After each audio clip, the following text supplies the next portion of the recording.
After nung encounter namin elder, sabi nila, ano yun, piloto yun. Siyempre, yung mga pabida-bida nila doon, magaling mag-organ, and interesado pa naman mag-organ ng mga time na yun. So, since nandun doon si elder, marunong ko magbasa ng chord. So, talagang interesado ko makilala si elder. Hanggang sa Kapalit Shorts, ilang beses na pabalik-balik doon si elder sa Negros.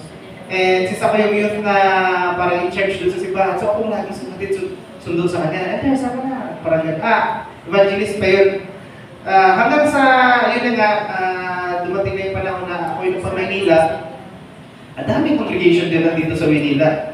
Pero yung moment na yun na nakilala ko sa elder, yun yung parang nag-drive sa akin. Siya talk sa Fairview, magbabas, magpunta dito. Marami daw, may Novaliches, may kung ano-ano doon, EDA. Pero parang Abayaw is will talaga na dalhin ako dito sa Taguig, no, para dito mag-serve sa Abayaw.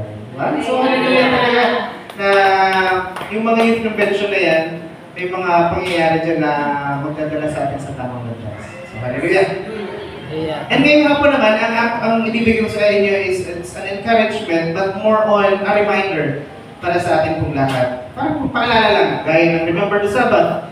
Bakit kailangan natin i-remind kahit alam na natin na Sabbath day, kailangan mag-Sabbath, bakit kailangan i-remind? Kasi minsan, sa kabisi natin sa trabaho, kabisi sa school, sa negosyo, minsan nakakalimutan natin, minsan naalala na lang, Sabbath na ulit. Kahit Friday, hindi mo na alam na Friday na pala, di ba? So, kailangan na may remind tayo palagi. So, Sister Prince,